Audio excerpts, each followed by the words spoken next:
Hello, जय हिंद दोस्तों। स्वागत है आपका आपके अपने YouTube channel technical with SS में। मैं शिवम विश्वकर्मा आपके लिए हाजिर हो चुका हूं मैथमेटिक्स की एक बहुत ही खूबसूरत क्लास को लेकर। दोस्तों, आज के इस क्लास में हम लोग अंतिम प्रहार के रूप में काम करने वाले हैं। फिलहाल क्लासें और चलेंगे जरूर, लेकिन ये अंतिम क्लास होने वाली है, मतलब कि ये अंतिम कड़ी की क्लास चल रही है, ये मेरे कहने का मतलब है। फिलहाल कुछ ही दिन बचे हुए हैं, ठीक है। जैसे कि 2 ही 3 दिन बचा हुआ, तीन दिन या 4 दिन, 3 दिन बचा हुआ आपके एग्जाम के लिए। तो एग्जाम में हम लोग पढ़ने से पहले, एग्जाम देने से पहले यहाँ पर ये अंतिम प्रहार कर रहे हैं। ये 2 3 जो क्लास चलने वाली होगी, ये आप सबके लिए बहुत ही इम्पोर्टेंट क्लास होगी। फिलहाल कहा जाए, अब मतलब कहा जाए, अभी तक की इन 2 3 महीने की पढ़ाई का अंतिम संहार चल रहा है। अंतिम मतलब सारांश के रूप में क्लास को ले रहे हैं। हो सकता है क्लास थोड़ी लंबी हो जाए, लेकिन हम लोग खूब सवाल को लगाकर अटेम्प्ट करेंगे, अच्छे से अच्छे लेवल के सवाल को लगाएंगे और सीखेंगे कैसे कोई बातें होती हैं। अगर आप यहाँ पर वीडियो में नए हो, चैनल को सब्सक्राइब कीजिएगा, जिससे आने वाले समय में आपके लिए जो भी इम्पोर्टेंट नोटिस आएगी, जो भी नया अपडेट आएगा, एग्जाम में कोई दिक्कत होगी, एग्जाम से पहले कोई दिक्कत आने वाली होगी, तो सारी बातों में काउंसलिंग से लेकर एडमिशन तक की हर एक जानकारी आपको मिलती रहे, इसके लिए आप सबके लिए चैनल बहुत ही हेल्पफुल होने वाला है। तो फिलहाल आज की क्लास का शुरुआत करेंगे। आज हम लोग यहाँ पर फिर से यहाँ CITS एंट्रेंस एग्जाम के लिए मैथमेटिक्स का सिलेबस पढ़ने वाले हैं। आपको पता होगा नॉन टेक्निकल के 25% क्वेश्चन में से यहाँ पर लगभग 15 से 17 या 18 20 के आसपास जो प्रश्न आते हैं, वो यहाँ आपके मैथ के ही रहा करते हैं। तो मैथ के इस प्रैक्टिस सेट में अंतिम प्रहार की सीरीज में आपका फिर से मैं स्वागत करता हूं और लगाता हूं सवाल। तो पहले सवाल की ओर बढ़ते हैं। उससे पहले आप अपने पास नोटबुक और एक पेन लेकर बैठ जाइए, जिससे मैंने अभी पिछली क्लास में आप सबको देखा था कि आप सबने बहुत अच्छे से आप सब प्रश्नों का उत्तर दे रहे थे। मुझसे पहले आप सवाल को लगाकर उसका हल कर दे रहे थे, ठीक है। तो उन सबको बहुत बहुत अच्छी शुभकामनाएं देता हूं और सभी बच्चों को शुभकामनाएं देता हूं कि आप लोग अपने एग्जाम में बहुत अच्छा सा काम करके आइए। फिलहाल यहाँ पर, क्योंकि यही वो समय है जब आप अपने आप को अभ्यस्त करोगे समय के साथ चलते चलते, और फिर तैयारी को भी आगे बढ़ाते हैं। चलते हैं, शुरुआत करते हैं आज की क्लास का। आज की क्लास का पहला क्वेश्चन आप सबके हवाले में करता हूँ। तो पहला प्रश्न जो होगा कुछ इस प्रकार होगा कि यहाँ पे पहला प्रश्न लिखा जा रहा है और प्रश्न को देखिएगा, सीखिएगा और करते हैं। यहाँ पर लिखा 23 सही 3/5 है। कितना? 23 सही 3/5 लिखा गया है, ठीक। और फिर आगे यहाँ बात करें तो प्रश्न में 70 है। 70 का कितना? 40% लिखा गया है, ठीक है। 70 का 40% है और प्लस में 17 सही 2/5 है। प्लस कितना? 17 सही 2/5 है और बराबर क्या कहा गया? क्वेश्चन मार्क कहा गया। ये है फिलहाल सवाल। तो आप जल्दी से कॉपी और पेन को उठाइए और सवाल को हल करते जाइए। मैं विकल्प लिखकर आपके लिए सवाल मैं भी हल करूंगा फिलहाल, लेकिन यहाँ पहले विकल्प लिख देता हूँ, तब तक हो सकता है आप ही सवाल को कर ले सवाल में। पहला ऑप्शन जो होगा 59 होने वाला है, ठीक है। दूसरा जो ऑप्शन होगा वो होगा 69 है और फिर अगला होगा 47 होगा, ठीक। और नेक्स्ट होने वाला है आपके लिए 57। तो यहाँ पे 4 विकल्प हैं। ये चारों विकल्प के लिए हम लोग काम करेंगे। चलिए लगाते हैं सवाल को। तो सवाल क्या होगा यहाँ पर? जैसे 23 है, 23 से 3/5 है, प्लस 70 का 40% है, प्लस में 17 से 2/5 है। इसको हल करके जो उत्तर आएगा वही हमको बताना है। सिंप्लीफाई करते हैं एक एक को। 23 का 5 से गुणा करेंगे, 23 पंचे कितना होगा यहाँ पर? 115 होगा। 115 दिन 118 हो जाएगा। बटा में क्या कहेंगे? 5 कहेंगे। प्लस में 70 है, 70 का माने गुणा 40 बटा क्या होगा? 100 हो जाएगा। ये चीज यहाँ पे मिलेगी। प्लस में 17 पचे 85, 2 कितना होगा? 87/5 मिल जाएगा। और फिर इसको हल कीजिएगा आगे। यहाँ पे बनेगा क्या? जैसे 118/5 है, इसको ऐसे रहने देंगे और फिर आगे क्या होगा? प्लस में डबल जीरो कैंसिल हो जाएगा। यहाँ 7 चौके 28 बचेगा, केवल 28 होगा। प्लस में यहाँ पे 87 होगा, 87/5 होगा। देखिए इन दोनों में हर का मान समान है, इन दोनों को मैं जोड़ दूंगा अलग अलग से, ठीक है। इन दोनों को जोड़ देते हैं, क्या मिलेगा? 8 और 7 15 हो जाएगा। 8 और 1 9 होगा, 1 10 हो जाएगा, 1 1 205 होगा, पूरे का बटा 5 होगा। प्लस में 28 को ऐसे छोड़ देंगे। 5 से भाग कीजिएगा, 5 चौके 20 होगा, 5 एकम 5 होगा। प्लस में क्या हो जाएगा? 28 होगा। ऐड कर देंगे 8 1 9 4 2 6, मतलब 69 होगा इस सवाल का उत्तर। हल करने में हमको कितना मिलेगा, 69 होने वाला है। ऑप्शन नंबर क्या होगा, सेकंड इस सवाल का सही उत्तर होगा। ठीक है, क्लियर हुई सवाल में कोई दिक्कत फिलहाल नहीं थी, आराम से हम लोग लगा पाए। तो ये क्या था, सरलीकरण का बढ़िया से सवाल था, इसमें प्रश्नता को शामिल किया गया है। बढ़ेंगे अगले प्रश्न पर। जो आपका दूसरा प्रश्न होने वाला है वो आप देखिएगा कैसे होगा, और दूसरे प्रश्न को हम लोग सॉल्व करते हैं। तो दूसरा प्रश्न यहाँ पे आपके स्क्रीन पे मैं लिख रहा हूँ, और ये कुछ ऐसा होगा कि यहाँ लिखा है कि 343 है, मतलब कि 343 है, यहाँ पे डबल जीरो लगाया गया है, और फिर भाग का चिन्ह है, और फिर अंडरवुड के अंदर लिखा गया है 2401, 2401 है, और फिर आगे यहाँ पर प्लस में 70 है, इसको हल करके क्या उत्तर आएगा वो आपको बताना है। और रही बात विकल्प की, मैं चर्चा करूँ तो विकल्प आपके पास 570 होगा, 570, 370 होगा, 770 होगा, और जो चौथा विकल्प होने वाला है वो केवल 700 होगा। चार यहाँ पे विकल्प है, चारों विकल्प के लिए आप क्या करोगे, काम करोगे, और सवाल का उत्तर आप बताइएगा। अगर आपका उत्तर पहले आ जाता है तो आप कमेंट करेंगे, और फिर अगर नहीं आया तो आप देखिए मैं सवाल को तो सॉल्व कर ही रहा हूँ। बढ़ेंगे यहाँ पे प्रश्न में। तो अब आप देखिए यहाँ पर तीन है, यहाँ पे कितना लिखा गया है, 34,300 है, भाग करना है, अंडरवुड के अंदर 2401 है, और प्लस में 70, इसको हल करने पे उत्तर कुछ आएगा। चलिए हल करते हैं। यहाँ पर 3 4 3 डबल जीरो ऐसे कुछ लिख देंगे, ठीक है, और फिर भाग का चिन्ह है, कोई दिक्कत नहीं, लगा दीजिएगा। आगे यहाँ पर क्या होगा, आगे यहाँ पर छोटी सी बात क्या है कि 2401 लिखा गया है, 2401 का वर्गमूल निकालना होगा। वर्गमूल इसका क्या होगा, इसका वर्गमूल क्या होगा आपका 49 हो जाएगा, और भाग करेंगे प्लस में यहाँ पे कितना है 70 है, ठीक है। 49 से हम लोग भाग करेंगे कितनी बार जाएगा, 49 से 43 बार जाएगा। 49 का 343 का भाग करेंगे कितनी बार जाएगा, देखिए 7 7 49, यहाँ 2 बार 7 है, यहाँ पर 7 7 49 343, यहाँ पे 3 बार 7 लिखा गया, इसको भाग करेंगे कितनी बार जाएगा, 700 हो जाएगा, और यहाँ प्लस में कितना बचेगा 70 होगा।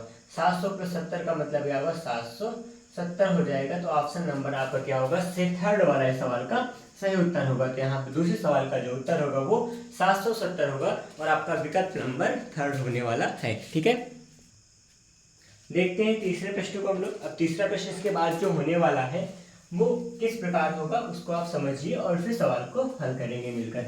तीसरा प्रश्न में लिख रहा हूँ फिलहाल। प्रश्न नंबर 3 होगा। क्या होगा कि यहाँ पे जो लिखा है लैंग्वेज, वो लैंग्वेज क्या है, यहाँ पे जो भी डिजिट लिखा है मैं उसको लिख रहा हूँ। 51.2 है, ठीक है, और फिर इसके बाद का 32 सही 1/2% लगाया गया है, ठीक है, और इसके बाद लिखा है प्लस में क्वेश्चन मार्क लगा हुआ है, प्लस में क्वेश्चन मार्क होगा, बराबर यहाँ पर फिर कह रहे हैं कि 35 का 60% होगा। कितना, 35 का 60%, 35 का 60%, ये आपके पास मान दिया। ये प्रश्न है, इस प्रश्न के लिए काम कीजिएगा। यहाँ 51 है, 51.2 का 32 सही 1/2% है, ठीक है, और फिर प्रश्न में प्रश्नवाचक चिन्ह है, बराबर में 35 का 60% लिखा गया है। इसमें विकल्प की मैं बात करूँ तो विकल्प आपका जो दिया गया है वो कुछ इस प्रकार है कि पहला विकल्प है 5.7 है, कितना 5.7 होगा। दूसरा 3.6 है, 3.6 होगा, और तीसरा होगा 8.9 होगा। अगला है नन ऑफ 30 होगा। यहाँ पे 4 विकल्प हमारे पास हैं। ये चारों विकल्प के लिए काम करेंगे और सवाल में कोई ना कोई इनका उत्तर आएगा ही आएगा, और फिर वो निकाल के हम लोग बताएंगे। ठीक है, लगाते हैं इस प्रश्न को हम लोग। यहाँ पे देखिएगा 51.2 है, लगा दीजिएगा 51.2, और फिर आगे क्या होगा, का माने गुणा होगा। 32 और 64 एक 65 बटा क्या हो जाएगा 2, और यहाँ पे प्रतिशत है, बटा में क्या लगा देंगे 100। यहाँ पे गुणा में हर में ही 100 लगा दीजिए, इस बट्टे को बड़ा कर देंगे, इतना हुआ, और फिर प्लस में यहाँ क्वेश्चन मार्क लगाया गया है, रहने देंगे, और फिर बराबर में 35 है, और 35 का माने गुणा 60 बटा क्या होगा 100। ये आपको हल करना है। चलिए हल करते हैं। यहाँ पे थोड़ा सा सिंप्लीफाई करेंगे, 15 यहाँ 65 काटेंगे, ये 13 से कटेगा, 13 25 65, और यहाँ पे 5 से 20 25 100, 20 गुना कितना हो जाएगा, 40 हो जाएगा। और 40 होने के बाद क्या होगा, 40 से हम इसको भाग करेंगे। 4 से भाग करता हूँ फिलहाल, कितनी बार जाएगा, 4 से भाग करने पर 4 एकम 4 होगा, 1 5 11, 4 दूना 8 होगा, 8 3 11 32, 4 8 32। दशमलव एक अंक पे था, एक अंक पे लगाएंगे वो अलग बात है यहाँ फिलहाल, ठीक है। वैसे तो एक अंक पे क्या होगा, हाँ एक ही अंक पे लगाएंगे यहाँ पे। और लेकिन यहाँ दशमलव, यहाँ पे हर में 40 था तो यहाँ पे दशमलव 2 अंक पे लग जाएगा, कुछ इतना हो जाएगा। गुणा में क्या बचेगा, अंश में 13 होगा। और प्लस में यहाँ क्वेश्चन मार्क है, ठीक है। बराबर में यहाँ पे सिंप्लीफाई कर देंगे, ये कट गया। और फिर 6 5 30 होगा, 30 के 0, और फिर 6 3 18, 18 3 21 होगा, 18 3 21 हो जाएगा। हर में एक 0 और बचा था, इसलिए केवल क्या बचेगा, 21 होगा, 0 यहाँ ऊपर का गायब हो जाएगा, ठीक है। तो केवल 21 बचा हुआ है। यहाँ पे इसका गुणा करेंगे, 13 8 104 हो जाएगा, 4 बचेगा, 10 आएगा, 13 26 10 36 हो जाएगा, हासिल 3 बचेगा, 13 कम 13 3 16 हो जाएगा। इतना को दशमलव पे लगाएंगे।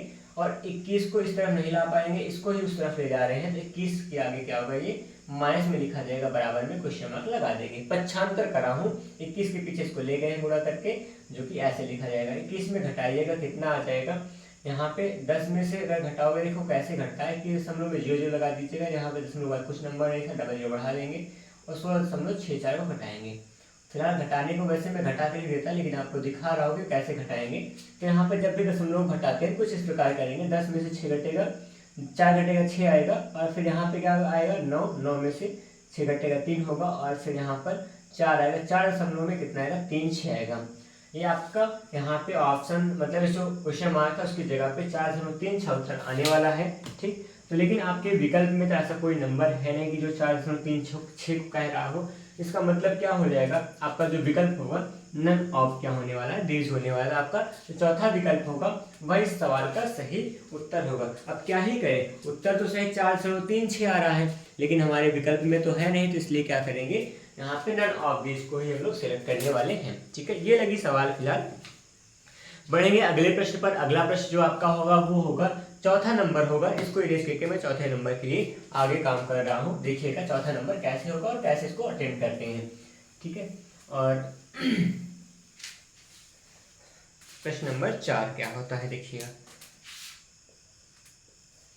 प्रश्न संख्या जो 4 होगी वो क्या होगी, लिखा है 160 का 27 है, 1/2% है, कितना 160 का कितना 27 से ही 1/2% मान लिखा गया है। उसके बाद क्या लिखा है यहाँ पर आगे, प्लस में 45 का 60%, प्लस में 45 का 60% है, ठीक है।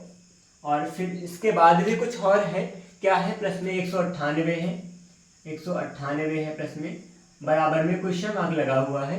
और इस प्रश्न को हमको हल करना है। इस प्रश्न को हल करके जो भी उत्तर आएगा उस उत्तर का मान बताना है। फिलहाल मैं ऑप्शन यहाँ पर लिख दे रहा हूँ आप सबके सामने, जिसको आप देखकर आप उत्तर में बता दीजिएगा कौन सा ऑप्शन आपका सही होगा, ठीक है। और फिर 7797, 77 97, ये आपके पास मैं 4 विकल्प लिख चुका हूँ, ठीक है। और फिर इन्हीं चारों में से कोई एक उत्तर आपका सही होने वाला है। तो चलिए शुरुआत करते हैं सवाल को हल करने का। 160 का 27 है, 1/2% है, प्लस में 45 का 60% है, प्लस में 198 है। पूरे को हल करने पे कितना उत्तर आएगा वही हमको बताना है, ठीक है। तो यहाँ पे करेंगे 160 लिखा गया, 160 होगा, का माने गुणा होगा 27 और 54, एक कितना हो जाएगा, यहाँ पे 55 बटा में हो जाएगा 2। और फिर यहाँ प्रतिशत था, बटा में आप क्या लगा दीजिएगा, 100 को बटा में लिखेंगे तो मैं यहाँ पे नीचे ही लगा दे रहा हूँ गुणा में, ठीक है। और प्लस में 45 होगा, 45 का माने गुणा 60 बटा में क्या हो जाएगा, 100 हो जाएगा, इतना कर चुके हैं। और प्लस में 198 होगा, ये हल होने वाला है। और फिर कीजिए इस पे काम, यहाँ पर देखिएगा थोड़ा थोड़ा कटेगा, यहाँ 5 से काटेंगे 11 बार जाएगा, 5 से यहाँ 20 बार जाएगा। अब फिर 20 में 40 हो जाएगा, 20 में 40 को 40 का 4 से काटेंगे तो 40 चौका कितना होगा, यहाँ पर हो जाएगा 160 हो जाएगा।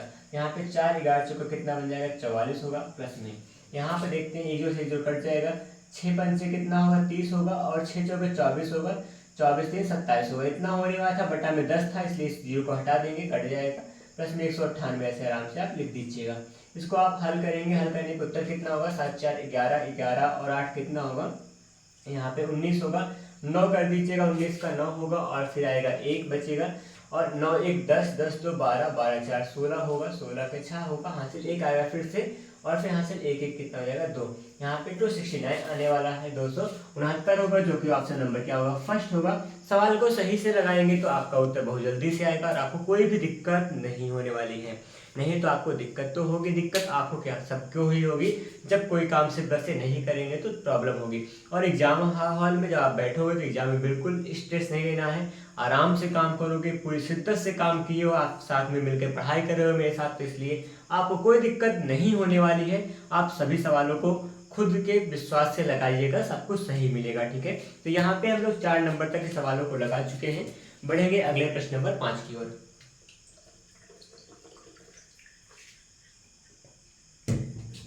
देखिएगा पांचवा प्रश्न कैसे लगाते हैं, वो पांचवा प्रश्न है क्या पहले, और फिर उसको कैसे लगाएंगे वो मैं बता रहा हूँ आपको, ठीक है। पांचवा प्रश्न पहले लिखूंगा और फिर समझाऊंगा कि कैसे हो पाएगा। पांचवा प्रश्न देखिए होता कहाँ से होगा, ये है 5 नंबर, ठीक है। और कह रहे हैं कि 8 है प्लस में, 8 है प्लस में क्वेश्चन मार्क है, एंड्रॉइड के अंदर होने वाला है जो कि, ठीक। और कितना होगा, बराबर है 324 है,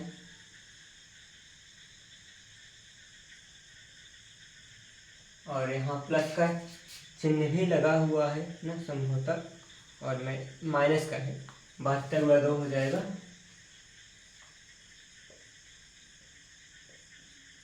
72 गुणा 2 होगा, प्लस में 3 होगा। ये आपका प्रश्न है, ठीक है। इस प्रश्न में क्वेश्चन मार्क की जगह पे कौन सा नंबर होगा वो हमको चुनना है। फिलहाल मैं नंबर लिख रहा हूँ, 1 2 3 4 लिखा है ऑप्शन में, 1 है, 2 है, 3 है, 4 है। इन चारों में से कोई एक आंसर होने वाला है। यहाँ पे ऐसा कौन सा नंबर रख दिया जाएगा कि ये बात यहाँ पर बन जाएगी और सही आएगा, कुल मिलाकर ये हमको निकालना है सवाल नंबर 5 के लिए। तो आप लोग सवाल नंबर 5 के लिए प्रयास कीजिएगा, देखिए कैसे आप करके यहाँ पे इसका उत्तर बता पाओगे। तो कीजिए आप लोग जल्दी जल्दी से कॉपी और पेन को उठाइए, उसका उपयोग कीजिए और सवाल को लगा के बताइए कि यहाँ पर क्या होगा, क्वेश्चन मार्क की जगह पे क्या होने वाला है। तो कर रहे हैं प्रयास, उम्मीद है मैं यही सोचूंगा कि आपका उत्तर आने वाला है, और मैं भी लगाऊंगा। देखिए जो ना लगा पाएंगे उनके लिए मैं लगाऊंगा और फिर जल्दी से काम को करके दिखा दूंगा। अब आप देखेंगे यहाँ पर क्या होगा, 8 लिखा था, ठीक है लिखे रहने दीजिए, क्वेश्चन मार्क था चलेगा, रूट के अंदर था, बराबर में क्या हो जाएगा 324 होगा। 324 किसका वर्ग होता है, 324 कहा जाए तो ये 18 का वर्ग होगा, ठीक है। और फिर और सही कह रहे हैं 18 का वर्ग होगा ये, ठीक है। 18 का 324 होगा, माइनस में यहाँ देखिए 72 गुना कितना होगा, 144 हो जाएगा। 144 किसका वर्ग होगा, 12 का होगा, 12 कर दीजिएगा, प्लस में क्या होगा यहाँ पे 3 की जगह पे 3 तो हो ही जाएगा। ये इसका पूरा हम लोग वर्गमूल निकाल चुके हैं। आगे यहाँ पे 8 होगा और प्लस में यहाँ क्वेश्चन मार्क लगा है, एंड्रॉइड के अंदर होगा, जो कि 12 में से 18 मतलब 18 में से 12 हटाएंगे 6 होगा, 6 3 कितना हो जाएगा 9, 8 पीछे भेज देंगे तो क्वेश्चन मार्क होगा रूट के अंदर बराबर में 9 माइनस 8 होगा, इसका मान 1 हो जाएगा। दोनों पक्षों का वर्ग कर देंगे तो रूट का जो स्क्वायर करोगे ना, इस रूट का यहाँ क्वेश्चन मार्क का जब स्क्वायर करोगे तो यहाँ पे रूट हट जाएगा, उसके बाद क्वेश्चन मार्क आएगा, 1 का स्क्वायर 1 ही होगा। इसका मतलब क्वेश्चन मार्क की जगह पे कितना लिखा जाएगा, 1 लिखा जाएगा। आपका जो विकल्प होगा वो पहला सही होगा, ठीक है। ये हुआ सवाल नंबर 5 का सही उत्तर और सही तरीका लगाने का, ठीक है। तो 5 सवाल इस प्रकार से कुछ लग गई है। 6वें सवाल की ओर हम लोग बढ़ेंगे। 6वें सवाल जो आएगी वो देखिएगा किस प्रकार मैं यहाँ लिख रहा हूँ और कैसे उसको लगाया जाएगा। तो सवाल नंबर 6 का आप लोग स्वागत कीजिए। सवाल नंबर 6 आपके सामने आ रही है। 6वें प्रश्न में लिखा है 400 का 5% होगा, कितना 400 का कितना परसेंट है, 5% होने वाला है। और इसका जो मान होगा वो कितने नंबर का 120% होगा, वो कितने का 120% होगा। फिलहाल ये है प्रश्न आपका, और इस प्रश्न के लिए आप काम करोगे और चलते हैं मिलकर साथ में काम करते हैं। विकल्प में पहले लिखूंगा 66 सही 2/3 है, 66 सही 2/3 है। और फिर अगला जो होगा वो 66 सही 1/3 है, 66 सही 1/3 होगा। और फिर 33 सही 2/3 होगा, 2/3 होगा। और 33 सही 1/3 है, क्या 33/1/3 है। तो आपके पास 4 विकल्प है, चारों विकल्प में से कोई एक ही विकल्प सही होने वाला है और इस विकल्प पे और उसके लिए आपको काम करना है। चलिए करते हैं सवाल को हल। 400 का 5% लिखा गया है, तो 400 का मतलब 400 तो ठीक है जैसा था वैसे छोड़ दीजिएगा, कामान्य गुणा 5 का मतलब 5 बटा में क्या होगा 100 होगा, बराबर में क्वेश्चन मार्क लगा देंगे, कामान्य गुणा 120 बटा क्या कर दीजिएगा 100 कर दीजिएगा। ऐसा ही कुछ था, 100 से 100 कट जाएगा, कहानी खत्म हुई। यहाँ पे 4 5 20 होगा, मतलब क्या करेंगे यहाँ पर 20 हो जाएगा और डबल जीरो था डबल जीरो बढ़ाएंगे 2000 वो 2000 हो जाएगा, बराबर में क्वेश्चन मार्क होगा, गुणा में था भाग में आएगा 120, यहाँ पे हम लोग लिख देंगे। यहाँ पे इतनी सी बात हुई, एक जो से जो कट जाएगा। अगर और सिंप्लीफाई करना चाहें तो कर सकते हैं, 4 से काटेंगे, 4 3 12, 3 बार जाएगा, 4 5 20 50 होगा, तो ऊपर 50 होगा बटा में 3 होगा। इसको हम सिंप्लीफाई करेंगे हम लोग, 50 ही तो होगा क्या, नहीं मुझे लगता है मैंने कुछ 4 3 12 होगा और 4 5 20 होगा, इतना ही तो हुआ है। और फिर यहाँ पर सिंप्लीफाई करेंगे, 16 3 48 होगा, 48 2 50 बटा में 3, 16 सही 2 बटा 3 आ रहा है। फिलहाल यहाँ तो कोई ऑप्शन नहीं मिल रहा है, ऐसे कैसे हो सकता है, ऐसे ना ऐसा नहीं होना चाहिए था, इनको तो गड़बड़ करना था, ये गड़बड़ किए हैं, फिलहाल ये गलत किए हैं। यहाँ पे किताब में ना एक ऑप्शन नन ऑफ दीज का होता है, हमारे पास ऐसा कोई ऑप्शन होगा नहीं, हम लोग किसी इसी में से किसी एक को सही कर लेंगे और अपना काम बना लेंगे। यहाँ मैं क्या करने वाला हूँ, इसी को क्या कर दूंगा 16 सही 2 बटा 3 कर देंगे, आराम से काम हो जाएगा। तो मैंने विकल्प को ही बदल दिया, विकल्प हमारे पास क्या होगा फर्स्ट वाला सही होगा। देखिए मैं यहाँ क्यों ऐसे कर रहा हूँ, इसकी वजह क्या होती है कि आपको सवाल लगाना आपका पहला पर्पज है, सवाल को सही लगाना है, सवाल को सही तरीके से सही रूल से सब कुछ जान समझ कर लगाना है, आपको तरीके सीखना है, आपका पहला दायित्व है। दूसरी बात यह है कि जो सवालें ली गई हैं ये मतलब कि ऐसी किताब से लिया गया जिसमें से 5 विकल्प लिखा गया है। यहाँ मेरे पास इस प्रैक्टिस सेट में 5 विकल्प लिखे गए हैं और 5 विकल्प अगर लिखे गए हैं तो वहाँ पर जो 5वां विकल्प है सब में नन ऑफ दीज लिखा गया है। इसको मैं हर बार छोड़ देता हूँ, इसी वजह से कोई ऑप्शन नहीं मिलता, तो मुझे ऑप्शन बनाना पड़ता है, ये वजह है, बाकी कोई दिक्कत नहीं है। आगे बढ़ेंगे 7वें नंबर प्रश्न पर। 7वां जो नंबर होने वाला है वो आपका क्या होने वाला है, भिन्न से सवाल मैं लेके आ रहा हूँ, सिंप्लीफिकेशन करना है सवाल नंबर 7 का, ठीक है। 7 के साथ चलेंगे और फिर हम लोग आगे बढ़ जाएंगे। सवाल नंबर 7 होगा कुछ ये है कि 2 सही 2 बटा 3 लिखा गया है, 2 सही 2 बटा 3 है, ठीक है। और प्लस में आगे है कि कह रहे हैं कि 4 सही 2 बटा 3 होगा, 4 सही 2 बटा 3 होगा। और फिर यहाँ आगे लिखा गया है माइनस में 2 सही 1 बटा 3 होगा और फिर गुणा में 2 हो जाएगा, गुणा में 2 होगा, बराबर में 0 कर दी। बराबर में क्वेश्चन मार्क निकालना है ना, यहाँ पे बराबर में पूछा गया क्या होगा, इसका मान निकालिएगा, ठीक। फिलहाल ये है सवाल और इस सवाल के लिए हमको काम करना है। 7 बटा 3 इसका विकल्प है, इसका जो विकल्प है 7 बटा 3 है, पहला विकल्प है। और जो दूसरा विकल्प मैं लिखूंगा वो लिखूंगा 8 बटा 3 और फिर अगला 5 बटा 3 होगा, ठीक है, 5 बटा 3 होगा। और इसी प्रकार से एक और विकल्प लिखेंगे, कोई भी लिखने के बजाय हम लोग क्या कर देंगे नन ऑफ दीज कर देने वाला हूँ। यहाँ पे 4 विकल्प मैं यहाँ बनाया हूँ, चारों विकल्प में से कोई एक ही विकल्प सही होने वाला है। हल कर लीजिए, बहुत आसान सा प्रश्न है, इसको कैसे करेंगे, 3 और 6, 6 2 कितना होगा 8 बटा 3 होगा, प्लस 3 चौके 12, 12 13 14 बटा क्या होगा 3 हो जाएगा, माइनस में 3 और 6, 6 1 7 बटा क्या होगा 3 होगा, गुणा में 2 होगा। 2 से जब गुणा करोगे 7 दूना कितना आ जाएगा, यहाँ पर 7 दूना कितना होगा 14 हो जाएगा, कितना 3 और 6 7 बटा 3 था, 7 दूना 14 बटा 3 हो जाएगा। इतना हो गया हल करने पे। एक काम करें, इससे तो ये कट ही जाएगा, खत्म हो गया। क्या आएगा आपका उत्तर 8 बटा 3। आराम से करें, कुछ हल करना ही नहीं था, इस सवाल को हम लोग सूखा लगाकर आगे बढ़ जाएंगे। 8 बटा 3 क्या होगा आपके सवाल का सही उत्तर होगा, ठीक है। तो सवालें आपको समझ में आ रही होंगी। अभी तक हम लोगों ने केवल और केवल सिंप्लीफिकेशन या फिर सरलीकरण का ही प्रश्न किया है। सरलीकरण लगभग हम लोगों से जाता हुआ है, एक आध सवाल और मिलेगा सरलीकरण की, उसके बाद थोड़ा सा आप सबके थोड़ा सा हल्का लैंग्वेज के प्रश्न को लेके आया हूँ।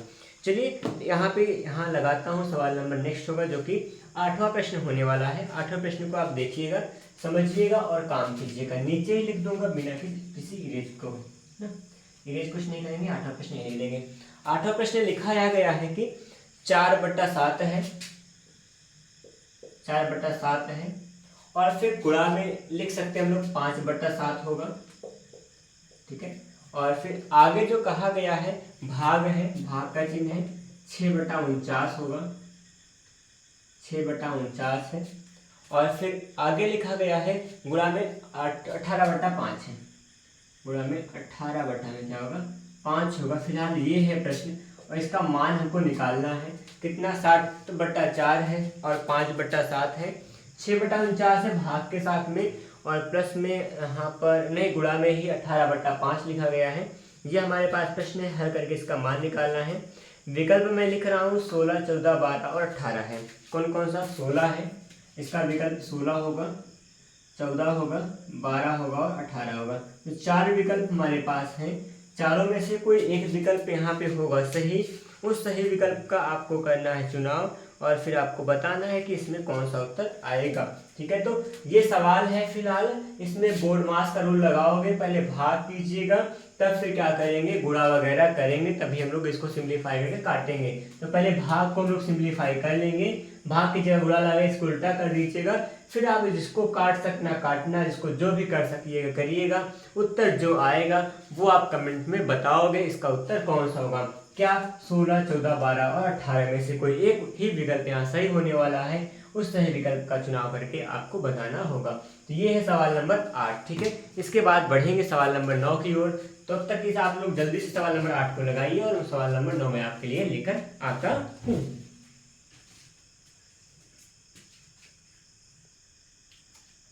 देखते हैं अगला प्रश्न। अगला प्रश्न 9वां प्रश्न होगा और 9वें प्रश्न को हम लोग सॉल्व करेंगे। पहले इसको एज करता हूँ, तो मैं यहाँ 9वां प्रश्न आप सबके लिए लिखूंगा और लिखने के बाद फिर ना और आपको समझा के बताऊंगा कि 9वां प्रश्न को आप कैसे हल कर सकते हो, ठीक है। तो आप जस्ट वेट कीजिएगा कुछ सेकेंड, आपके सामने सवाल नंबर 9 आ जाएगी, ठीक।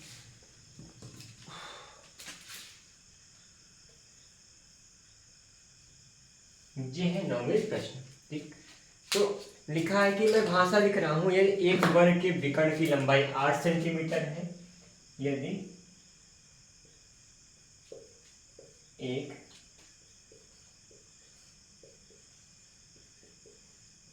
वर्ग के विकर्ण की लंबाई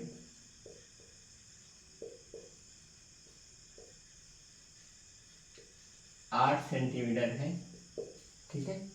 फिर उसके बाद क्या कह रहे हैं, तो उसकी प्रत्येक भुजा की लंबाई क्या होगी।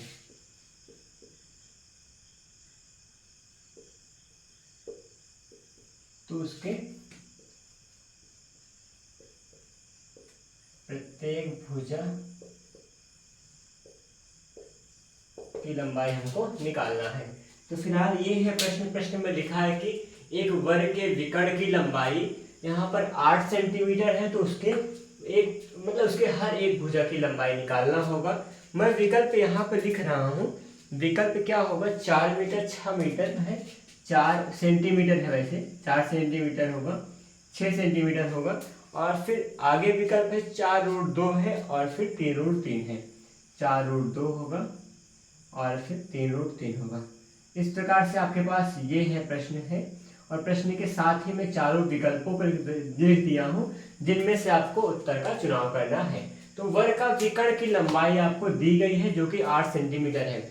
आपको यहाँ पे जानना पड़ेगा कि वर्ग का विकर्ण और वर्ग की भुजा के बीच कोई संबंध होता है, उसी संबंध का फॉर्मूला आपको पता होना चाहिए। तो अगर वर्ग के विकर्ण और उसके भुजा के मध्य संबंध आपको नहीं पता है तो आप यहाँ पे स्क्रीन पर आपने यहाँ पे व्हाइट बोर्ड पे आप देखोगे मैं लिख रहा हूँ, यहाँ पे वर्ग का जो विकर्ण होता है, वर्ग का जो विकर्ण होगा वो होगा √2 इंटू में क्या होगा a हुआ करता है, √2 इंटू a होगा, ठीक है। तो √2 इंटू a क्या होगा, वर्ग का विकर्ण होता है। कुछ ऐसा ही करेंगे, कैसे निकाला करते हैं वो मैं आपको यहाँ पे समझा रहा हूँ। √2 इंटू a क्या होगा, वर्ग का विकर्ण होगा, ठीक। और फिर विकर्ण की लंबाई यहाँ पर क्या होने वाली है, वो 8 होने वाली, 8 बराबर क्या होगा, √2 इंटू क्या होगा a होगा। आपको a का मान निकालना है, ठीक है। यहाँ √2 से यहाँ भाग करेंगे, बटा में आ जाएगा, मतलब √8/√2 होगा, इक्वल टू क्या हो जाएगा, a हो जाएगा। अब यहाँ पे आप परिमेयीकरण कर दीजिएगा, या फिर आप 8 को √2 से जब भाग करेंगे तो क्या मान आएगा, आएगा 4√2 आ जाएगा, इक्वल टू a का मान होगा। ये कैसे आया इसका मैं उत्तर आपको बताता हूँ। देखिए 8 होगा, 8 को क्या लिख सकते हैं, 4 गुणा 4 लिखा जा सकता है, ठीक है। और 4 गुणा 4 का मतलब वैसे 4√2 कैसे होगा, यहाँ पे 4 गुणा 8 होगा ना, 4 गुणा 4 कैसे कहाँ लिखेंगे, 4 गुणा 2 लिखेंगे ना 8 को, तो 4 गुणा 2 लिख सकते हैं। और बटा में क्या था, √2 था ही था, √2 था ही था। इस प्रकार से 4 तो बचा रहेगा, √2 से अगर हम 2 काटेंगे तो √2 बाहर जाएगा और क्या बनाएगा, 4√2 आ जाएगा।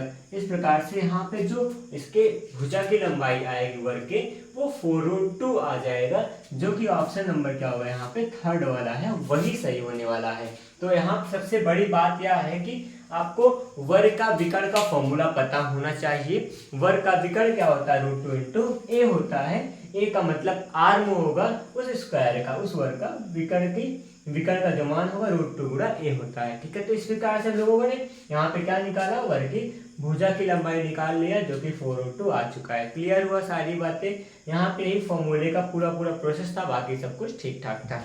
बढ़ेंगे अगले प्रश्न पर। अगला प्रश्न जो होगा आपका वो 10वां प्रश्न होने वाला है। 10वें प्रश्न पे हम लोग बात करेंगे और चर्चा करेंगे, सवाल को लगाएंगे आगे।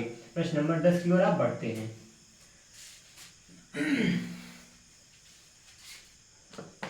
प्रश्न नंबर 10 है कुछ इस प्रकार से, लिखा गया है कि एक कूलर के मूल्य में 10% वार्षिक वृद्धि होती है, ठीक है। कूलर के मूल्य में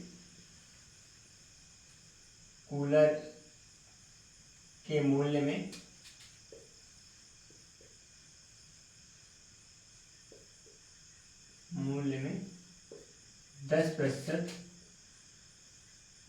की दर से वार्षिक वृद्धि होती है, ठीक है। ये बात कहा गया है, वृद्धि होती है, इतनी सी बात थी। इसके बाद कुछ और कह रहे हैं कि इसका वर्तमान मूल्य 700 मतलब 50 6,50 हो, यदि इसका वर्तमान मूल्य यदि इसका वर्तमान मूल्य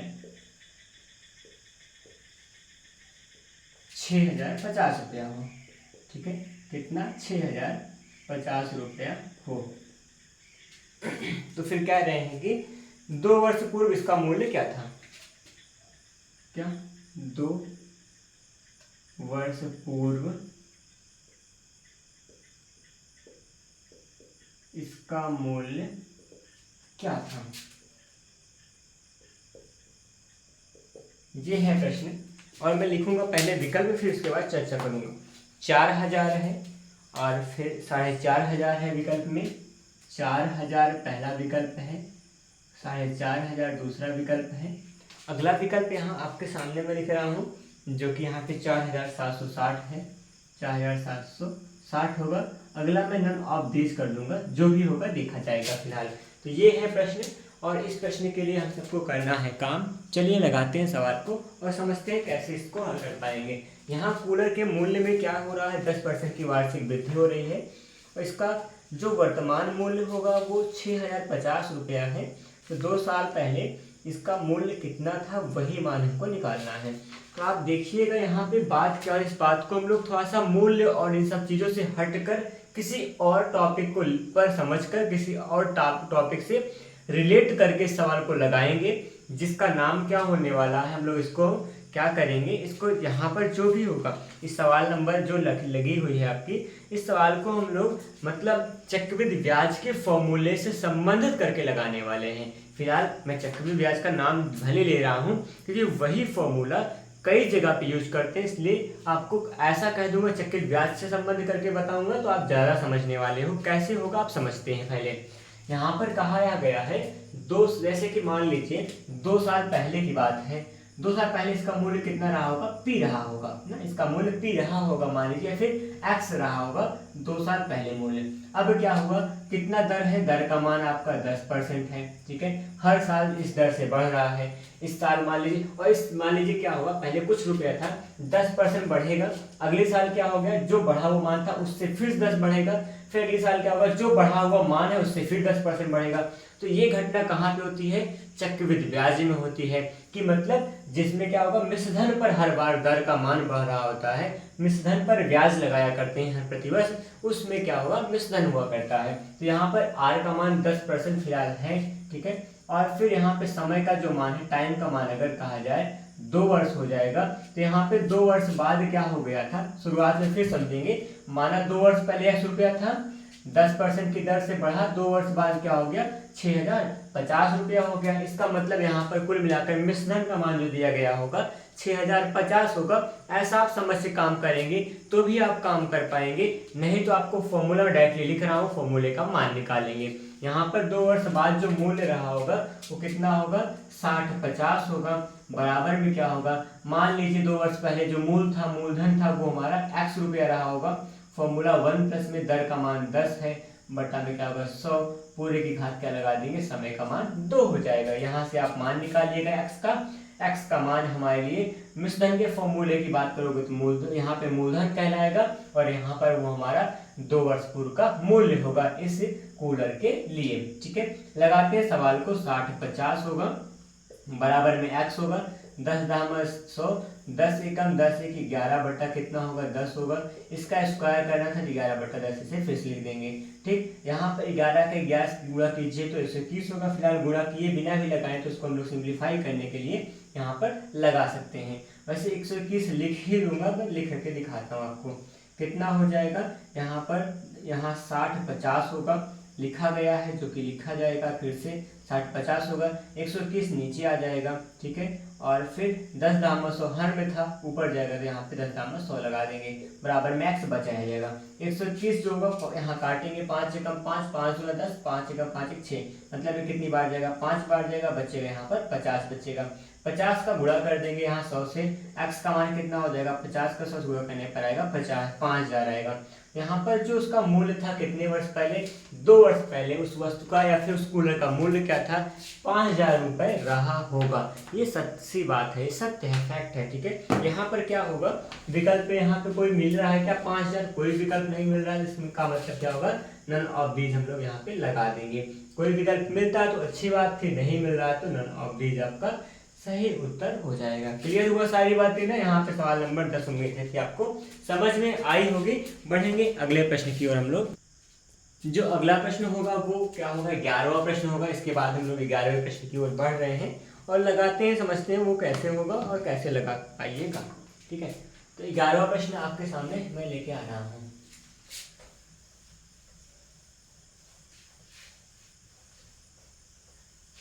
देखिए 11वें प्रश्न में लिखा है भाषा की, क्या लिखा है यहाँ पर, कोई धन चक्रवृद्धि ब्याज की दर से, कोई धन है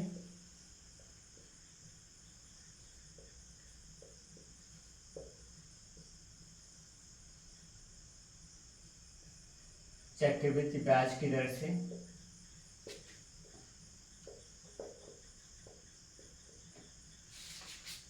कोई धन है जो कि चक्रवृद्धि ब्याज की यहाँ पर दर से क्या हो जा रहा है, 7 वर्ष में 3 गुना हो जाता है,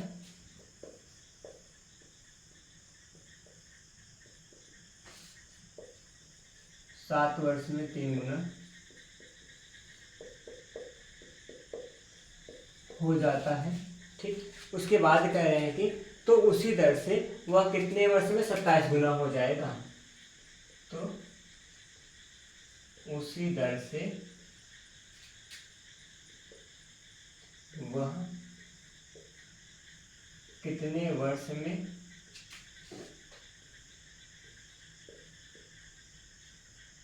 27 गुना हो जाएगा, ठीक है। ये प्रश्न है, कितने वर्ष में 27 गुना हो जाएगा। और इसका विकल्प जो होगा वो होगा यहाँ पर 27 वर्ष लिखे हैं, 27 वर्ष, 23 वर्ष, 24 वर्ष, 21 वर्ष, 27 वर्ष, 21 वर्ष, 23 वर्ष और क्या है 24, ये सब वर्ष में आपको समय में लिख रहा हूँ, ठीक है, ये सब वर्ष है। तो यहाँ पे 27, 21, 23 और 24 आपके सामने क्या दिया गया है, विकल्प दिया गया है। अब देखिए यहाँ पर जो मैं यहाँ पे जो सवाल लिखा हूँ, ये सवाल गुना उना के केस में दो जगह पे होती है। पहला तो चक्रवृद्धि ब्याज के लिए, दूसरा कहाँ का होगा, साधारण ब्याज का होगा। तो साधारण ब्याज और चक्रवृद्धि ब्याज दोनों के लिए सवाल होती है और दोनों के लिए अलग अलग फॉर्मूला और कॉन्सेप्ट हुआ करता है। अगर यही सवाल साधारण ब्याज की होती तो उसका फॉर्मूला क्या आप लिखते, उसका जो फॉर्मूला लिखा जाता वो कुछ ऐसा होता है। यहाँ नीचे मैं नीचे लिख रहा हूँ n1 माइनस 1 अपॉन में t1, यहाँ पे समय का मान है t1 कर देंगे और बराबर n2 माइनस 1 अपॉन में t2। ये फॉर्मूले का जिक्र करके हम लोग साधारण ब्याज की साधारण के सवाल को लगा सकते हैं। लेकिन अगर क्या हो जाए, यही बात क्या कहा जाए, कहाँ पर किसी चक्रवृद्धि ब्याज के लिए कही गई होगी, तो वहां के लिए थोड़ा सा हम लोग को अलग काम करना पड़ेगा। उसके लिए आप लोग को मैं दिखाता हूँ। देखिए पहला जो समय का मान है 7 वर्ष है, ठीक है। दूसरा जो गुना है, यहाँ पे टाइम का मान 7 वर्ष है और n का मतलब जो गुना होगा वो 3 वर्ष हो जाएगा, 3 गुना लिखा गया है। और फिर अगले में क्या हुआ है, यहाँ पे जो गुना का मान है मैं लिख देता हूँ 27 है और समय का मान आपको निकालना है, टाइम का मान निकालना है। कुछ इस प्रकार से यहाँ पे मैं जो संकेत में लिख के दिखा रहा हूँ, आपको t2 का मान निकालना है और इसका फॉर्मूला कैसे सेट किया करते हैं वो चीज आप दिखाओगे। हमेशा आप चक्रवृद्धि ब्याज के केस में आप ध्यान रखेंगे मेरी इन बातों का।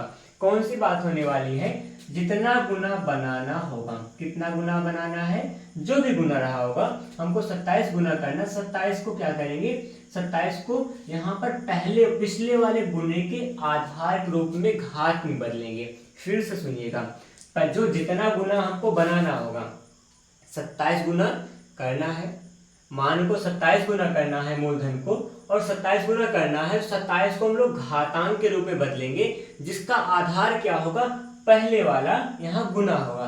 पहले वाला गुना 3 है, इसको हम 3 के आधार के रूप में घात में बदलेंगे। तो 3 घात कितनी हो जाएगी, 3 3 होती है 27, 3 घात कितना होगा, 3 होगा।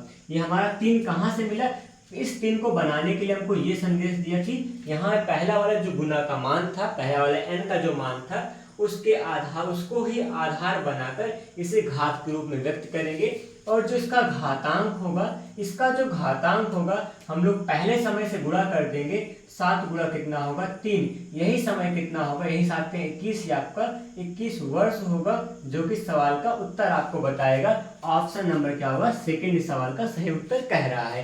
ये कुछ करेंगे। एक अंतिम बार फिर से ध्यान समझिएगा, जो आपका पहले शर्त में समय और गुना दिया गया था, दूसरे शर्त में समय और गुना की बात की गई है। तो पहले दूसरे शर्त का जो गुना होता है उसको पहले शर्त के गुने के आधार के रूप में घातांक में बदलेंगे। इसका यहाँ पे मान 3 था, तो 27 को 3 के आधार पे रखिएगा, 3 3 होते हैं 27, 3 घात क्या बनेगा, 3 बन जाएगा। और यहाँ का जो घात होगा उसका हम लोग पहले के समय से गुणा कर देंगे। t1 इंटू n का जो मान होगा वही जो होगा आपका दिया गया समय t2 दिखाएगा, t2 का मान लेकर आएगा। तो t2 का मान 7 के कितना हो जाएगा, 21 होगा। 21 इस सवाल का सही उत्तर होगा। तो मतलब 21 वर्ष बाद वो धन क्या होगा, 27 गुना हो जाएगा। ठीक है, तो यहाँ पे सवाल नंबर 11 कुछ इस प्रकार से हम लोग लगा सकते हैं। आगे बढ़ेंगे, 12 नंबर के सवाल के लिए क्या करेंगे, काम करेंगे 12 नंबर सवाल पर। 12 नंबर के सवाल में 12 नंबर सवाल लिख रहा हूँ और लिखने के बाद आपके सामने उसको सॉल्व करके दिखाता हूँ। ठीक है, तो 12वीं सवाल कुछ ऐसी होगी जो कि लिखी जा रही है। देखिएगा, कह रहे हैं 12 नंबर में कि यहाँ पे हो जा रहा है 2 अंकों की संख्या का 20%, 2 अंकों की संख्या का 20%,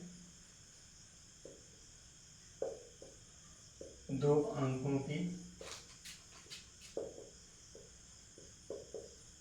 संख्या का 20%। ठीक है, उसी संख्या के 10% से 9.4 लिखें। उसी संख्या के 10% से 9.4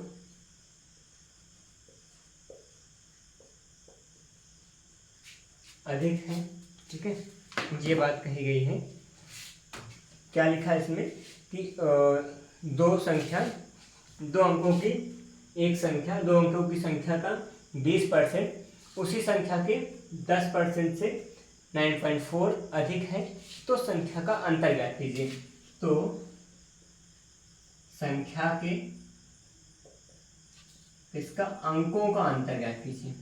संख्या के अंकों का अंतर हमको क्या करना है, निकालना है।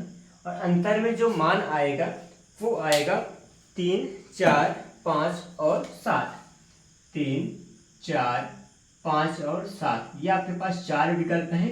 चारों विकल्प के लिए हम लोग काम करने वाले हैं। 3, 4, 5 और 7 आपके पास विकल्प दिया गया है। तो चलिए सवाल को करते हैं हल। यहाँ दो अंकों की संख्या मान लेंगे क्या, माना संख्या क्या रही होगी, x रही होगी।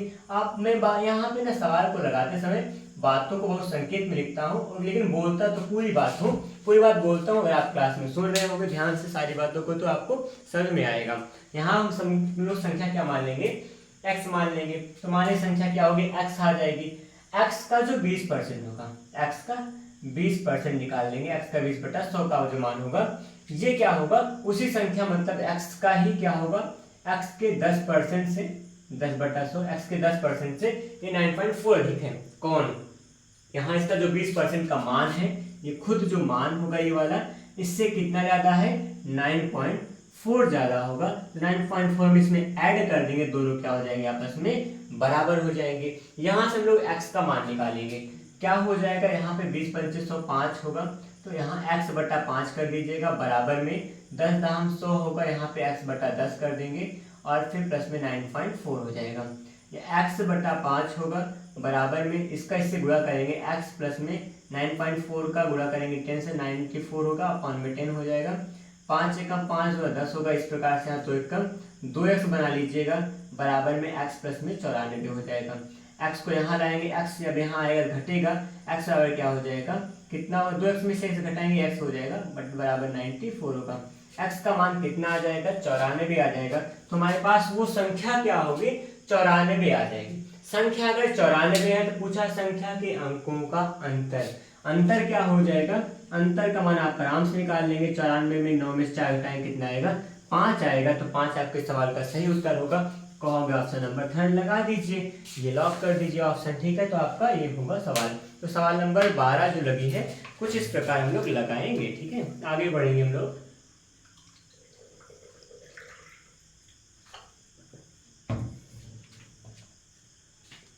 तो यहाँ पर अगला जो प्रश्न होगा वो 13 नंबर होगा।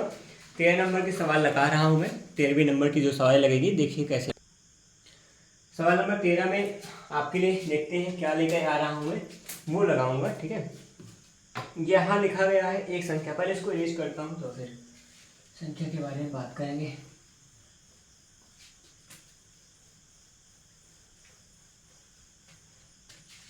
Question number 13।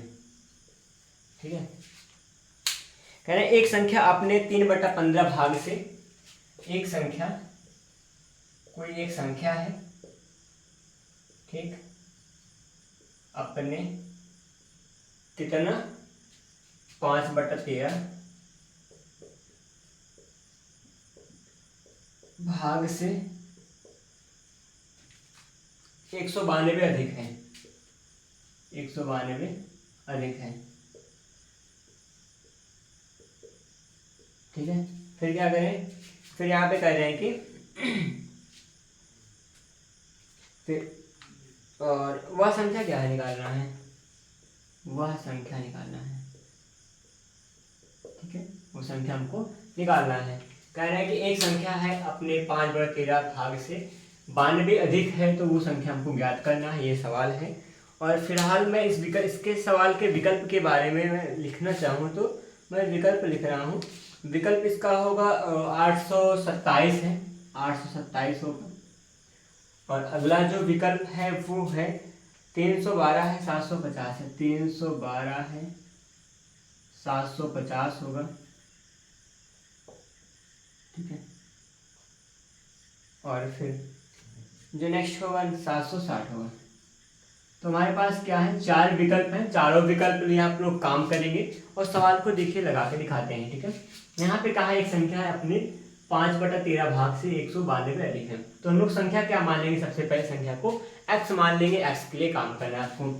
x संख्या हो गई है, संख्या x हुई है, तो क्या होगा x का जो क्या होगा, ये संख्या मतलब अपने इतने भाग से, ये संख्या का जो मान है इसका अपने का ही मतलब x का ही जो 5/13 वाला भाग होगा, 5/13 वाला जो भाग है वो क्या है, वो अपनी मतलब क्या होगा, एक संख्या है ये है x है, अपने इस भाग से कितना ज्यादा है, 192 ज्यादा है। कौन ज्यादा है, ये संख्या, ये जो संख्या है अपने इस भाग से ज्यादा है, ये वाली संख्या इससे ज्यादा है। कितना ज्यादा है, 192 ज्यादा है। अगर हम लोग जो कम है उसमें 192 जोड़ देंगे, दोनों मान बराबर हो जाएगा। ये काम करना है। कौन सा, फिर से बात सोचिएगा, यहाँ x का जो मान है वो जो संख्या का मान है अपने 5/13 से 192 ज्यादा है, मतलब संख्या ज्यादा थी। और फिर अगर इसमें जोड़ देंगे 192, दोनों मान बराबर हो जाएगा, इसलिए संबंध बनेगा। इसको हम लोग बाईं ओर लाएंगे। क्या कैसे हो पाएगा, देखिएगा मैं इधर लेके आता हूँ। होगा x होगा माइनस में 5x/13 लिख लीजिएगा, बराबर में 192 लिखा जाएगा। यहाँ पे क्या करेंगे, और यहाँ 13 कम 13 हो जाएगा, 13x होगा माइनस में 5x होगा और फिर बटा में 13 लिखा जाएगा, बराबर में 192 हो जाएगा। ठीक, तो 13 में से 5 घटेगा, 13 में से अगर 5 घटाएंगे तो 8 हो जाएगा।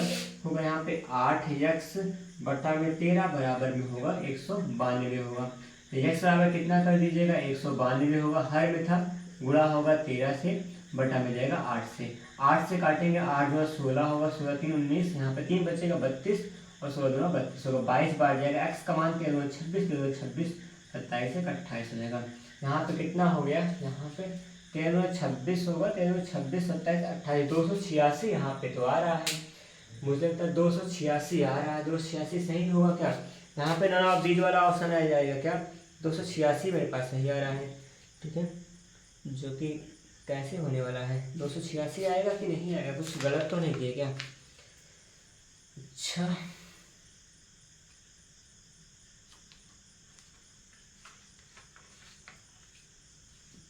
8 गुना 16 होगा 16, 8 चौके 32, 4 बार जाएगा ना, 19 जी गलती है।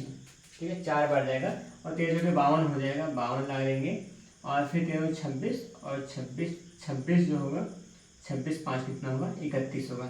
जी आएगा दोस्तों, थोड़ा सा मिस्टेक हो जाते कभी कभी, कोई दिक्कत नहीं है ना। यहाँ हमने हल्की सी गलती किया, फिलहाल गलती कहीं जाती नहीं है, कभी गलती छिपेगी नहीं, गलती निखर जाएगी। तो ये हुई सवाल। इसका जो x का जो मान आएगा, मतलब वो संख्या का जो मान आएगा वो क्या होगा, 312 होगा। 312 क्या होगा इस सवाल का सही उत्तर होगा, तो ऑप्शन नंबर आप सेकंड इसमें लगाओगे। ठीक है, ऑप्शन नंबर सेकंड इस सवाल का सही उत्तर होगा। फिलहाल कुछ ऐसी ये लगेगी सवाल नंबर 13। ठीक है, आगे बढ़ेंगे हम लोग अगले प्रश्न की ओर थोड़ा बढ़ते हैं। तो देखेंगे अगला प्रश्न हम लोग, यहाँ पे अगला प्रश्न क्या होगा, यहाँ पर 14 नंबर के सवाल लाने वाला हूँ। 14वीं सवाल क्या होगी, 14 नंबर की सवाल आपके लिए। देखिए सामने कैसी सवाल आती है आप समझिएगा और उसके बाद इसको लगाइएगा। ठीक है, तो यहाँ पे क्वेश्चन नंबर 14 होगा। 14 जो होगा वो होगा यहाँ पर कि किसी संख्या के, मैं प्रश्न को लिख रहा हूँ और फिर बताता हूँ। लिखा जाएगा किसी संख्या के, ठीक, किसी संख्या के कहा है 3/4 के 5/6 का, 3/4 के 5/6 का 5/6 का कितना हो जाएगा, 4/5 जो होगा, 4/5 होगा वो क्या होगा, वो होगा 80 हो, 4/5 80 हो। तो क्या निकालना है, संख्या का 30% क्या होगा, तो संख्या का 30% क्या होगा। ठीक है, ये है प्रश्न। किसी संख्या के 3/4 के 5/6 का 4/5 जो होने वाला है उसका मान 80 होने वाला है। उस संख्या का 30% का मान हमको निकालना है। इस प्रश्न के लिए काम कीजिएगा। उससे पहले मैं यहाँ लिख रहा हूँ 140 और 60, 80 और 200। 140 है, 160 है, 180 है और हम लोग यहाँ पे करेंगे 200 है। यहाँ पर आपके सामने 4 विकल्प लिखा जा रहा है। चारों में से एक विकल्प कोई भी सही होगा, उसी सही विकल्प का चुनाव करना है। चलते हैं सवाल को हल करते हैं। सवाल में जो लिखा गया है संख्या के 3/4 का 5/6 का 4/5 है वही मान 80 के बराबर है। तो चलिए संख्या मान लेंगे x होगा, x का 3/4 होगा, इस पूरे का 5/6 होगा, इस पूरे का 4/5 का जो मान है वो क्या है 80 के बराबर है। कहानी खत्म हो गई। मतलब x का 3/4 ठीक, उसका 5/6, इसका 4/5 का मतलब हर बार गुणा लगाते जाएंगे, काम होता जाएगा। हल कीजिए, 5 से 5 कैंसिल, 4 से 4 खत्म, 3 बार 6 2 बार जाएगा, x/2 आएगा, हर का मान यहाँ जाएगा, rx का मान क्या 116 आ जाएगा। संख्या कितनी हो गई है 160, 2 8 16, 160 हो गया है। कितना मान होगा यहाँ पर x का जो मान आएगा वो 160 हो जाएगा। x का यहाँ पे मान कितना हो गया है 160 हो गया है, जो कि हमारे पास मान आ गया। ठीक है, फिलहाल आपको निकालना क्या था, उस संख्या का कितना निकालना था, उस संख्या का यहाँ पर 30% का मान निकालना है। तो यहाँ पे x का जो मान आया संख्या का मान 160 हो गया है। अगर इसका 30% का मान निकालोगे, अगर आपको इसका 30% का मान निकालना होगा, यहाँ पे मैं अगर प्रश्न की बात करूँ, प्रश्न मैंने फिलहाल सही लिखा है वही प्रश्न है। ठीक है, इसका जो 30% का मान निकालना होगा निकाल लीजिए। x का 30% का मतलब 160 का क्या निकालेंगे 30% निकालेंगे, तो यहाँ पे बटा में होगा 100, 160 का 30/100, इससे कटेगा, इससे कटेगा, 16 कितना हो जाएगा 48, 16 कितना हो जाएगा 48। 48 सवाल का सही उत्तर होगा। महज यहाँ पे किताब की गलती थोड़ी सी मुझे फिर से नजर आ रही है। मैं अब क्या ही बताऊं आपको लग रहा होगा कि यहाँ पे कुछ गलत चल रहा है, लेकिन गलत कुछ भी नहीं, केवल किताब की थोड़ी सी गलती है। किताब ने हल्का सा यहाँ पे ऑप्शन में यहाँ पे क्या किया, कामचोरी किया है, काम नहीं किया इन्होंने केवल x के मान के लिए यहाँ पे जो संख्या थी, संख्या का मान पर ही उत्तर बता दिए हैं, जबकि यहाँ प्रश्न में आगे भी बढ़ाए हैं कि 30% का मान क्या होगा। ये मान इन्होंने न निकाला है न इनको शामिल किया है इसके प्रश्न के विकल्पों में। तो फिलहाल इसके लिए क्या करने वाला हूँ, आपकी जो संख्या होगी वो 160 हो जाएगी, तो इसलिए 160 आपका उत्तर होगा। और संख्या का जो 30% का मान होगा वो 48 होगा। तो 48 आप यहाँ पे कॉन्सेप्ट को जानिए, सवाल के तरीकों को जानिए, सवाल को लगाना सीखिए। विकल्प के लिए कुछ भी प्रयास ना करना, विकल्प के लिए काफ़ी लड़ाई होती है। यहाँ पे मैं जो भी होगा मैं किताब के साथ कर लूँगा। आप इसमें केवल एक ही बात जाना, तरीके को सीखिए, सवाल लगाना सीखिए और आपको मान निकालना आना चाहिए। आपके एग्जाम में विकल्प सही मिलेगा। यहाँ पर संख्या का जो मान होगा वो 160 आएगा, जबकि उनको क्या देना था, इसके 30% के मान के लिए यहाँ विकल्प चुनना था। विकल्प ना यहाँ दिया है ना कुछ और है, इसलिए हम लोग सवाल को सही करेंगे। विकल्प पे भी गौर फिलहाल बहुत ज़्यादा ना कीजिए, विकल्प पर आश्रित यहाँ ना होइए, आप अपने एग्जाम हॉल में हो जाइएगा। ठीक है, आगे बढ़ेंगे। अगला जो प्रश्न होगा हमारे पास 15 नंबर होगा। 15 नंबर प्रश्न के लिए काम करेंगे। ठीक है, यहाँ का जो 15वां प्रश्न होने वाला है, 15वां जो प्रश्न होगा वो जो आपके इस सवाल का यहाँ पे आज की क्लास का 15 नंबर जो प्रश्न होने वाला है वही क्या होगा, फिलहाल महज ये इस क्लास का अंतिम प्रश्न होगा। मैं प्रयास करूंगा, अगर कोई और सवाल होगी तो लगाएंगे, नहीं तो यहाँ पे इतने प्रश्नों के साथ इस क्लास को ओवर करेंगे। तो 15 नंबर का जो प्रश्न होने वाला है वो होगा, कोई नाम है, वो नाम क्या है, जूही अपने घर से स्कूल 3 किलोमीटर प्रति घंटे की चाल से, यहाँ लिखा क्या गया, जूही एक कोई बच्ची है, कहाँ जाती है, स्कूल जाती है। जूही अपने घर से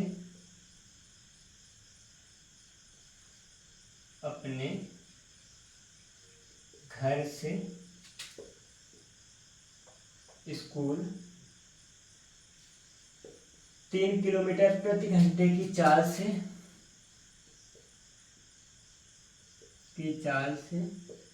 तथा यहाँ पे क्या लिखा गया है, जो ही अपने घर से स्कूल 3 किलोमीटर प्रति घंटे की चाल से तथा आगे फिर कह रहे हैं स्कूल से घर 4 किलोमीटर प्रति घंटे की चाल से जाती है। ठीक है, तथा स्कूल से घर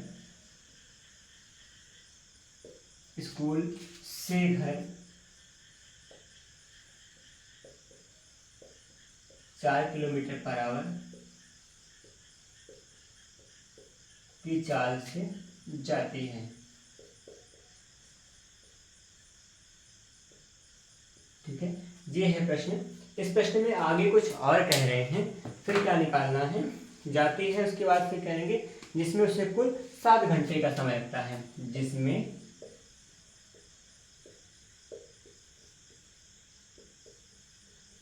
उसे कुल 7 घंटे का समय लगता है। ठीक, क्या कह रहे हैं, फिर निकालना है स्कूल की दूरी निकालना है ना, स्कूल से घर की दूरी।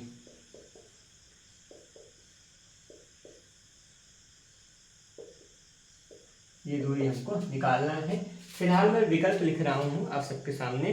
24 किलोमीटर, 18 और 16 किलोमीटर दिया गया है। ठीक है, 18 है, 24 है, 16 है और 12, ये सब के सब दूरियां किलोमीटर में यहाँ कही गई हैं। और इन किलोमीटर की दूरियों को हम लोग यहाँ पे लगाएंगे और हल करके आपको सामने उत्तर लेके आता हूँ। कितना है, 18, 24, 16 और 12 है। 18, 24, 16 और 12 किलोमीटर यहाँ पे दिया गया है, यही यहाँ पर मान होने वाला है। ठीक है, चलिए काम करके हम लोग सवाल को हल करते हैं। यहाँ पर क्या है, जूही अपने घर से विद्यालय जाती है और विद्यालय जाते समय वो 3 किलोमीटर प्रति घंटे की चाल से जाती है। जब विद्यालय से घर आती है तो घर आते समय उसकी जो चाल हो जाती है 4 किलोमीटर प्रति घंटे हो जाती है, जिसमें उसे क्या लगता है, कुल 7 घंटे का समय लगता है। मतलब आने का समय और जाने का समय कुल मिलाकर कितना है, 7 घंटे है। और समय बराबर क्या होता है, दूरी बटा में चाल होती है। आप लोग क्या मान लेंगे, दूरी हम लोग घर की दूरी मानेंगे x। यहाँ पे मान लेंगे क्या, माना जो दूरी होगी कितनी होगी, दूरी का मान यहाँ पर x किलोमीटर होगा। ठीक है, तो यहाँ पे क्या कहा जाएगा कि यहाँ पे जो समय होगा, समय का मान कुल मिलाकर 7 घंटे है। यहाँ पर कहेंगे कि आने का समय है ना, आने का समय, आने का समय प्लस में क्या होगा यहाँ पर जाने का समय, जाने का समय, ये कुल मिला कितना है, 7 घंटे है। 7 घंटे कुल पूरा समय यहाँ पे इसको लगता है। यहाँ पे स्कूल से घर जाने में और घर से स्कूल वापस आने में कुल 7 घंटे का समय लगता है, इसलिए आने का समय जाने का समय कुल मिलाकर 7 घंटे हो जाएगा।